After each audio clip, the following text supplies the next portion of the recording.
هنعمل النهارده أكلة سريعة في الحر ومش محتاج وقفة كتير في المطبخ. جلاش هنعمله صوابع باللحمة المفرومة. ممكن تستخدموا أي حشوة انتوا حابين تستخدموها. لو انتوا أول مرة تتفرجوا على القناة متنسوش تعملوا سبسكرايب وتفعلوا الجرس عشان يوصلكوا أي فيديو جديد. أول حاجة دي لفة جلاش كاملة، أنا قسمتها من النص عشان هي كانت عريضة، وهنغطيها بفوطة علشان الجلاش ما ينشفش. هنجيب بقى صينية مستطيلة تكون حجمها كبير عشان هعمل اللفة كلها مرة واحدة. وهندهنها بالخليط اللي عندنا. احنا عندنا هنا ده انا استخدمت 150 جرام من زيت على زبدة، كوباية الا ربع. دهنت الصينية كويس علشان الخليط بس ما يلزقش عندي الجلاش. هاخد بقى واحدة واحدة من الورق، يعني في كل لفة هحتاج 4.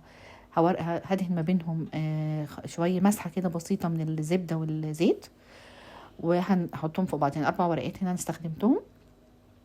وهنيجي من الناحيه العريضه هنحط عليها الحشو اللي عندنا. اللحمه المفرومه انا عملتها معاكم قبل كده في فيديو، انا بس بستخدمش فيها طماطم، هي لحمه بس مفرومه متعصجه بالبصل وشويه بهارات والملح وفلفل وبهارات لحمه ورشه من القرفه.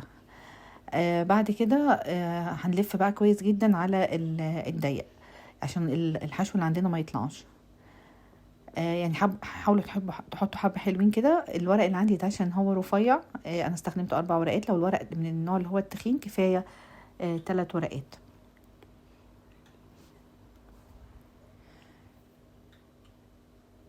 تمام، هوريك واحدة كمان من نفس الطريقة. 4 ورقات بنورق ما بينهم بالخليط المادة الدهنية اللي عندنا، زبدة على الزيت. لو انتوا حابين تستخدموا سمنة تمام، بس انا بحب نكهة الزبدة. وبس كده.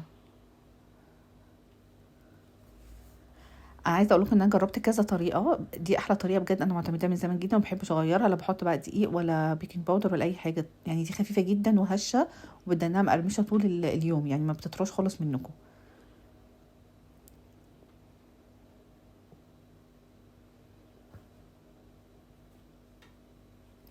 في الاخر خالص بقى عندي معلقه لحمه مفرومه، وكان لسه عندي جلاش فرحت ضايفه عليها خليط من الجبن، موتزاريلا على شيدر، ولفتهم. لو انتم ممكن تحطوا عليها شويه خضار، بس انا يعني ولادي مش بيحبوا الخضار فيها، فاستخدمت بس اللحمه المفرومه مع خليط من الجبن، ممكن زيتون كمان معاها. ودهنت بس مسحه خفيفه خالص.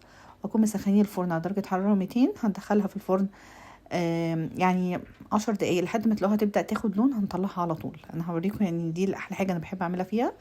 هنقطعها بقى صوابع، انا قطعتها يعني تقريبا كل 3 صوابع كده قطعتهم. وبس. الخليط بقى اللي هنسقي بيه بعد كده اللي هو بقيه الزبده والزيت اللي اتبقى عندنا، هنكمل عليه كوبايه الا ربع لبن حليب اللي هو 150 جرام ملي، وبيضه واحده متوسطه، وملح وفلفل اسود او فلفل ابيض. يبقى بيضايه، وبقى اللي هو اتبقى من الزبده والزيت تقريبا ربع كوبايه من الزبده والزيت اللي عندنا، وكوبايه الا ربع من اللبن الحليب. بعد 10 دقايق هنطلع الصينيه من الفرن، يعني بصوا هتلاقوها اتشمعت كده ونشفت. هنضيف بقى عليها الخليط ده وندخلها الفرن تاني، بتاخد تقريبا ربع ساعه كمان على لحد ما تستوي خالص.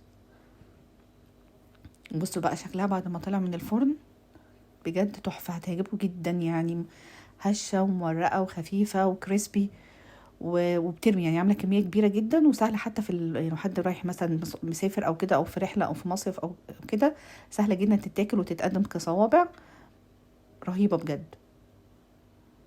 هوريكم بقى شكلها من جوه.